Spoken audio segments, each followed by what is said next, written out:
श्री भागवत भगवान की है आरती, पापियों को पाप से है तारती। हरे कृष्णा। सभी भक्तों को श्रीमद् भागवतम के सत्र में हार्दिक अभिनंदन और सुस्वागतम। आज का हमारा विषय है श्रीमद् भागवतम के चतुर्थ स्कंद का चतुर्थ अध्याय, टॉपिक सती का देह त्याग। माता सती भगवान शिव की पत्नी, महाराज दक्ष की पुत्री।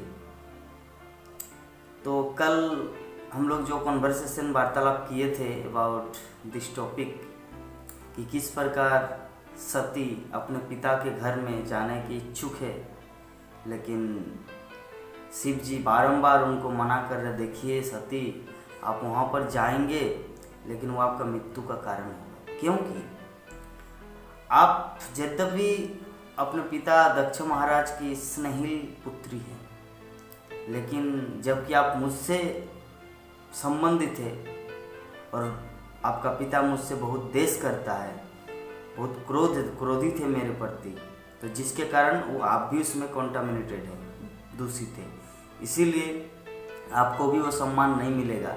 और एक सम्मानीय व्यक्तित्व के लिए असम्मान मृत्यु का कारण होता है। तो इसीलिए मेरी सलाह है कि आप वहाँ पर न जाए तो ही अच्छा है। तो इस प्रकार जो शिव जी उसको बारंबार समझाए, कितना टॉपिक देके समझाए, किंतु माता सती क्या करने वाली है वो आज का हमारा विषय है। तो मैत्रेय ऋषि विदुर को श्रीमद् भागवतम की कथा सुना रहे। विदुर का जो प्रश्न था कि हे मैत्रेय ऋषि, ऐसा कौन सा कारण था कि दामाद और ससुर मतलब दक्ष और शिव के बीच में जो उन लोगों का दोनों के अंदर जो फाइटिंग या देश भाव था, जिसके कारण सती को अपना शरीर को त्यागना पड़ा, क्या क्या कारण था वो अब मैं जानना चाहता हूँ। तो विदुर की ये बात को सुनकर मैत्रेय ऋषि एक एक करके टॉपिक, पूरा इंसिडेंट, पूरा नरेशन, जो कुछ घटना घटी थी भूत में, वो सब विदुर को बता रहे कि एक बार की बात है। तो उसके बाद आगे टॉपिक में वर्णन कर मैत्रेय ऋषि बोल रहे कि शिव जी की बात सुनकर सती असमंजस में पड़ गई, क्या करूं, मैं पिता के घर जाऊं या न जाऊं, या मैं पतिदेव की बात मानूं या न मानूं, क्योंकि मेरा पति भगवान शिव जो भी बोलते हैं भूत वर्तमान भविष्य वो त्रिकालदर्शी है, उसकी वाणी कभी व्यर्थ नहीं जाएंगे। और दूसरी बात, वो मेरे पिता है, वो मुझे इनवाइट करे, वो मुझे निमंत्रण दे या ना दे, मैं उनकी पुत्री हूँ, मेरा तो जाना है वहाँ पर। सारे देवी देवता 33 करोड़ देवी देवता वहाँ पर जा रहे हैं, एकमात्र मेरा पति शिव को छोड़कर उन्होंने सबको निमंत्रण दिया, मैं ही रह गए। तो जो भी है, लेकिन वो मेरे पिता है, ये मेरा कर्तव्य है, मेरा उनके पास जाना। तो अभी वो असमंजस में पड़ गया, क्योंकि दोनों, एक पति एक पत्नी के लिए, कल के टॉपिक में हम लोग वर्णन किए थे कि एक स्त्री के लिए दोनों इम्पोर्टेंट है, पति और पिता। क्योंकि पति जो होता है वो स्त्री की युवावस्था की रक्षा करते हैं, और जबकि पिता लड़की का बाल्यकाल की रक्षा करते हैं। दोनों ही इम्पोर्टेंट है। लेकिन शिल प्रभुपाद तात्पर्य में अपना मत या अल्टीमेटली कंक्लूजन यही देना चाह रहे कि जबकि पुत्री पिता के द्वारा उत्पन्न है, जबकि वो जन्मदाता है पिता उनका, पिता माता, तो इसीलिए पति से भी बढ़कर उनका पिता माता, एक्चुअली पिता उनका उससे भी बड़ा है। तो इस संबंध में दक्ष महाराज शिव जी से भी सती के लिए इम्पोर्टेंट है। सो अभी क्या हुआ, अभी दोनों ही असमंजस में वो बहुत ही कंफ्यूजन हो गई कि मैं शिव जी की बात सुनूं, अपने पति की बात मानूं या अपने पिता की बात मानूं। क्योंकि पिता तो पहले था ना, पहले था मतलब क्या है, जब अभी पति के अंडर में आ गया मतलब अभी पति मुझे सुरक्षा प्रदान करेंगे, मैं पति की बात को कैसे ठुकराऊं, ऐसी भावना लेकर वो अभी तो क्या किए, सती की इतनी तीव्र इच्छा थी जाने की, लेकिन शिव जी के मना करने का कारण उन्होंने शिव की तरफ ऐसे देखे जिसे मानो शिव जी को भस्म कर देंगे, क्योंकि उनकी इच्छा है। मान लीजिए किसी व्यक्ति का किसी चीज के प्रति बहुत ही इच्छा है और उनका जो गार्जियन है उनको भी बहुत प्रेम करते हैं, और उनका गार्जियन बोलते नहीं अभी उतना बड़ा सेट लेने की जरूरत नहीं है, अभी छोटा वाला सेट में काम चलाओ, तो कितना क्रोधित होगा। तो उसी प्रकार वो सती का इतना इच्छा थी कि उसको अपने पिता के पास जब तक वो नहीं जाएंगे तब तक उनका मन नहीं भरेगा। तो अभी दूसरी बात, जब अपने पति की तरफ देख रहे हैं कि पति जो उसको वार्निंग दे रहे हैं आपका वहाँ पर मृत्यु होगा लाइक दैट, तो उनका और ज़्यादा क्रोध, तो वो अपनी आंखों से शिव जी की तरफ ऐसे देखे कि शिव जी भस्म हो जाएगा। मतलब दुर्गा देवी सती इतना क्रोधित है।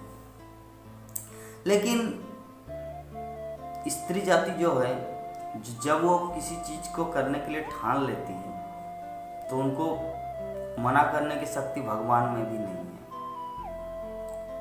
इसका मतलब ये नहीं कि भगवान में शक्ति नहीं है, मतलब ये कहावत है, मतलब स्त्री जिद्दी होती है, पुरुष व्यक्ति थोड़ा समझते हैं, लेकिन स्त्री जो है ना, वो जब तक वो कृष्ण का शुद्ध भक्त नहीं बन जाता तब तक वो अपना जो नेचर है उसको छोड़ नहीं पाता, भुला नहीं पाते, और उसी के अनुसार कार्य करते हैं। सारे जगत के लोग जानते थे कि शिव जी त्रिकालदर्शी, और वो जो कुछ बोलेंगे उनकी बातें, उनकी बानी पत्थर की लकीर है, और वो भी वो समझती थी, लेकिन बट स्टिल फिर भी उसको अपने जीवन में अप्लाई नहीं कर पाए। क्या किया, तत्पश्चात सती ने अपने पति को छोड़कर, मतलब शिव जी को छोड़ दिया, और क्रोध तथा शोक से अभिभूत होकर लंबी लंबी सांस लेने लगे, मतलब सांस लेने लगे गुस्से से, क्रोध से और शोक से कि मैं अपने पति को छोड़ रहा हूँ। वैदिक नारी है ना, ये भी एक शौक है।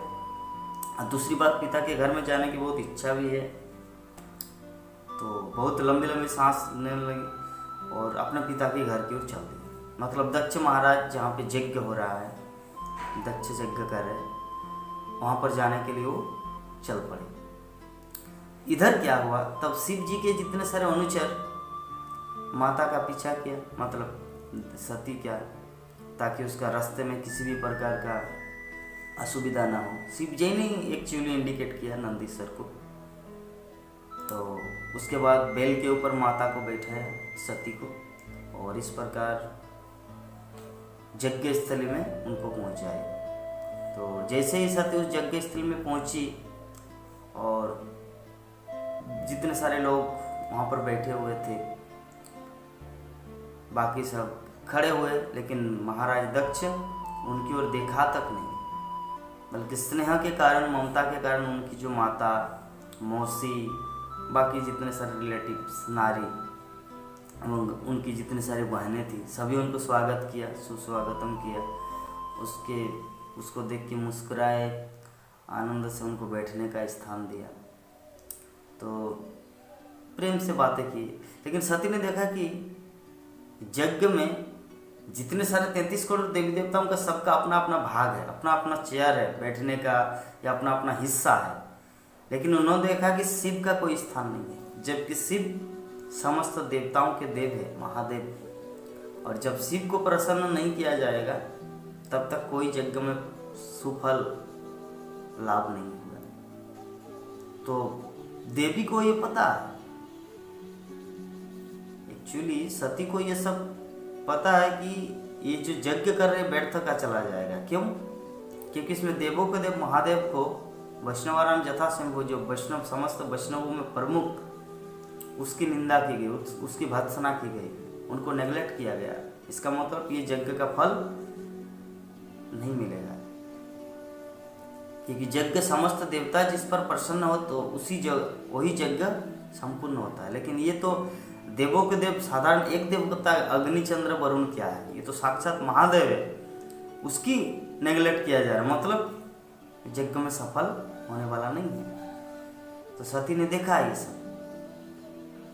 फिर सती ने इतना क्रोधित हुआ सती कि अपने पिता की तरफ देखा कि पिता ने जब शिव का स्थान नहीं दिया, शिव को हिस्सा नहीं दिया, तो पिता की तरफ ऐसे देखा कि उसको भी भस्म कर देंगे, अपने आग से, अपने क्रोध की आग से अपने पिता को भस्म कर देंगे। लेकिन नहीं, पिता है ना, इसीलिए चुपचाप सहन कर रहे। लेकिन सच्चाई ये है कि छोटी पुत्री सती की तरफ अब उनका पिता देखा तक नहीं, उनका अभिवादन भी नहीं किया कि मेरी बेटी आप कैसी हो, गलती से या जाने अनजाने में मैंने भूल किया कि आपको इनवाइट नहीं किया, फिर भी आप यहाँ पर आए, इसके लिए मैं बहुत ही शर्मिंदा हूँ, या मैं बहुत ही कृतज्ञ हूँ कि मैं किस तरह का पिता और आप मेरी कितनी सुंदर प्यारी पुत्री, जो मैं आप साधारणतः पिता पुत्री को भूल जाते हैं, पुत्री और पुत्र पिता को भूल जाता, बल्कि पिता नहीं भूलता। लेकिन मैं इस तरह का बदनसीब पिता हूँ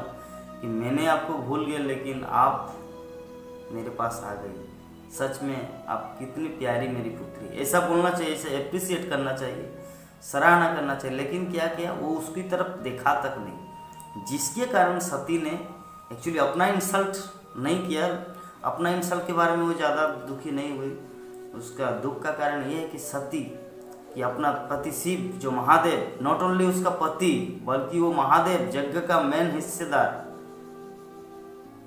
तो उनको जब स्थान नहीं दिया तब वो बोलना चालू किया। सती ने कहा कि भगवान शिव सारे जगत का मित्र है, भला तुम नहीं बोला, आप बोले, भला आप जैसे अभागे ही उनकी महत्ता को समझ नहीं पा रहे हैं। आप जैसे व्यक्ति शिव के अनंत गुणों में भी दोष निकालते हैं।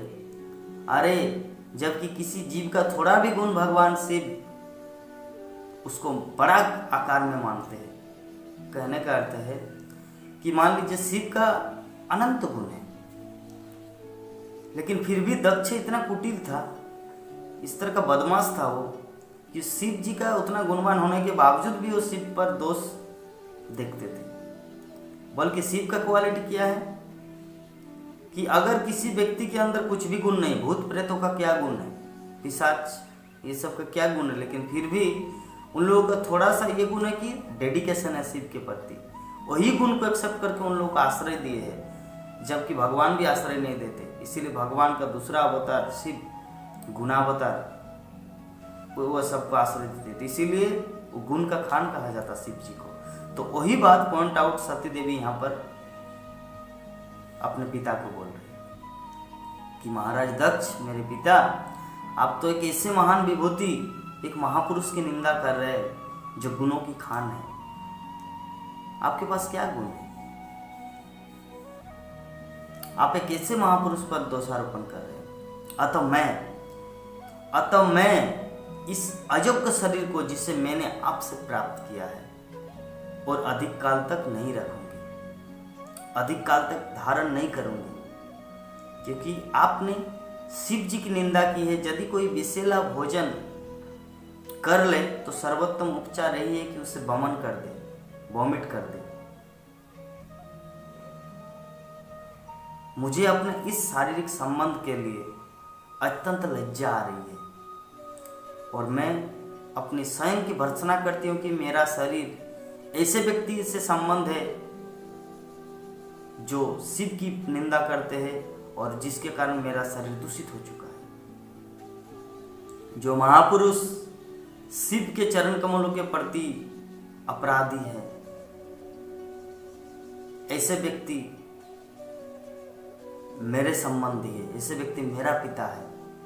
इसीलिए जब ये शरीर आपसे मिला है और आपने शिव का निंदा किया, मतलब मेरा शरीर भी शिव का निंदा किया, मतलब मेरा शरीर दूषित हो चुका है। इसीलिए मेरा कर्तव्य है, इसीलिए मैं इस अयोग्य शरीर को भस्मीभूत कर दूंगा। इस प्रकार मैत्रेय ऋषि विदुर को पॉइंट आउट कर रहे कि उसके बाद देवी सती ने ध्यान लगाया, वहाँ पर एक जगह में बैठ गई। बैठने के बाद वो केसरिया वस्त्र धारण किया, केसरिया वस्त्र, गेरुआ वस्त्र, और अपने अग्नि वायु को स्मरण किया। अंदर में जो प्राणायाम में ये अग्नि वायु, विभिन्न तरह का वायु होता है, तो अग्नि वायु को स्मरण किया और अग्नि धीरे धीरे धीरे धीरे उनका पूरा शरीर को भस्मीभूत कर दिया। मतलब वो जल कर, मतलब अपने शरीर को त्याग दिए जल दक्ष के सामने, उतने उस भरी सभा में। तो ये होता है आदर्श नारी, आदर्श भक्त, आदर्श शिष्य। शिव का वो शिष्य भी है, शिष्या भी थी सती, उनका भक्त भी है, उनकी पत्नी भी है। तो उन्होंने अपना प्रैक्टिकल लाइफ में आचरण करके दिखाया कि आपने शिव की निंदा की और जबकि मेरा शरीर आपसे संबंध है, दक्ष को बोल रहे, तो मैं शरीर को नहीं रखूंगी। और इस प्रकार सती ने अपने शरीर को त्याग दिया। तो आज का हमारा जो टॉपिक था, माता सती का देह त्याग, और मैत्रेय ऋषि विदुर को वो सब सुनाए जो विदुर का प्रश्न था कि दामाद और ससुर में दक्ष महाराज शिव के अंदर क्या ऐसा कॉन्फ्लिक्ट था, क्या ऐसा झगड़ा हुआ था जिसके कारण सती को देह त्याग करना पड़ा। तो देह त्याग का कारण यही था कि शिव जी एक महापुरुष, अनंत गुणों की खान है, उनको निंदा किए थे महाराज दक्ष। निंदा क्या, उनको पूर्ण रूप से इंसल्ट किया गया था। तो जिसके कारण सती ने सोचा कि जबकि मेरा शरीर आपसे मिला है, दक्ष से, तो वो भी दूषित, आपके बीज से मेरा शरीर का निर्माण हुआ है, तो मैं इस शरीर को त्याग दूंगी। और उन्होंने वो त्याग दिया, क्योंकि इस शरीर के द्वारा शिव जी का अपमान हुआ है, शिव जी का निंदा हुआ है, इसीलिए मैं इस शरीर को त्याग दूंगी। तो इस प्रकार माता सती ने शरीर को त्याग दिया। उसके आगे क्या होगा वो हम लोग नेक्स्ट चैप्टर दूसरे अध्याय में लेकर आएंगे। तब तक के लिए हम आपसे विदा चाहते हैं। हरे कृष्ण। इस वीडियो को लाइक करें, हमारे चैनल को सब्सक्राइब कर बेल आइकन जरूर प्रेस करें हमारी न्यू वीडियो सबसे पहले